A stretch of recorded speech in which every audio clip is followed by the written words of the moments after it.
இந்த serial killer கதைகள் இருக்கும், அப்படியே ரொம்ப வயலண்ட்டான ஆக்ஷன் கதைகள் இருக்கும். அந்த கதைகள்லாம் கூட என்னால் பார்த்துட முடியும். அப்படின்னா அடித்து வெட்டு குத்து ரத்தம் அப்படின்னு தெறிக்க வந்து ஒரு வன்முறையோடு நடந்துட்டு இருக்க கதையை கூட பார்த்துடலாம். ஆனால் இந்த இயக்குனர் பாலா அவர்களோட திரைப்படங்கள் இருக்கும், இந்த நான் கடவுள், சேது, இதெல்லாம் வந்து பார்த்திங்கன்னா மனசு அப்படியே உருக்கிற மாதிரி எமோஷ்னலான வலியை கொடுத்துருவாங்க. அந்த எமோஷ்னலான வலி இல்லை எமோஷ்னலான மேனிப்புலேஷன் இதெல்லாம் பார்க்குறதுக்கு தான் வந்து ஒரு தனி மனதைரியம் வேணும்.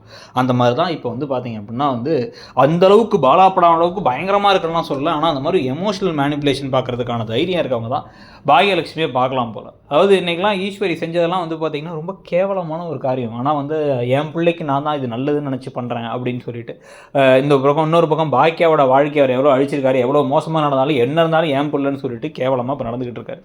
ஏன்னா கடைசி வரைக்கும் வீட்டு வாசல் வரைக்குமே வந்துட்டாங்க, கோபியோட வீட்டு வாசல் வரைக்கும் மையம் வந்துட்டாங்க. பிறந்த நாள் அன்றைக்கி அவங்க அப்பா கிட்ட வந்து வாழ்த்து வாங்கினான். அந்த பிள்ளை பேசாமல் இருந்துச்சு. அந்த பிள்ளைக்கு ஒரு ஃபால்ஸான ஹோப் கொடுத்து நான் உனக்கு அப்பாவாக இருக்கேன்னு ஸ்கூலில் போய் பேசி சின்ன பிள்ளையாக இருந்த பிள்ளை மனசில் வந்து ஒரு நஞ்சை விதைச்ச மாதிரி விதைச்சி அந்த பிள்ளை இப்போ வந்து வாசலில் நிற்கும் போது கூட போகவே இல்லை.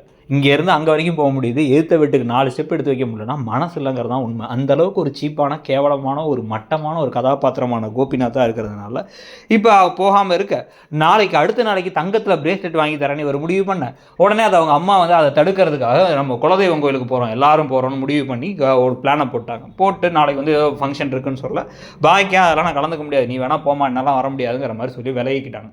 உடனே வந்து நாங்கள்லாம் போகிறோம் அப்படின்னு சொல்லிட்டு ஜெனியும் விலகிக்கிட்டாங்க, நான் வர முடியாதுன்ட்டு. உடனே இப்போ இனியா செடியன் இவங்கெல்லாம் மட்டும் போகிறாங்க. இனியாவும் செடியனும் இப்போ எப்படின்னா வந்து அடியால் மாதிரி அவங்கள வந்து அங்கே சேர விடக்கூடாதுன்ட்டு. அதனால் இப்போ இங்கே இந்த பக்கம் என்ன பண்ணுறாங்க, ராதிகா வந்து நான் உனக்கு எல்லாமே உனக்கு பண்ணுறேன், உனக்கு பர்த்டேக்கு அடுத்த நாள் கூட நம்ம ஏதாச்சும் பண்ணலாம், நம்ம ஆனால் அந்த வீட்டை விட்டு போயிடலாம், அந்த ஆள் இனிமேல் வேணாம் வாழ்க்கையில் அப்படின்னு அவங்க ஒரு பக்கம் முடிவு பண்ணிகிட்டு இருக்காங்க. இது எல்லாத்துக்கும் நடுவில் பாக்கியா தேமன்னு பார்த்துட்டு இருக்கிறதோட இப்போ தான் எபிசோட் முடியுது. ஸோ நீங்கள் என்ன நினைக்கிறீங்க, அந்த கதை எவ்வளோ மோசமாக போகுது இல்லை நல்லா தான் இருக்குது, நான் தப்பாக நினைக்கிறேனாங்கிறத சொல்லுங்கள்.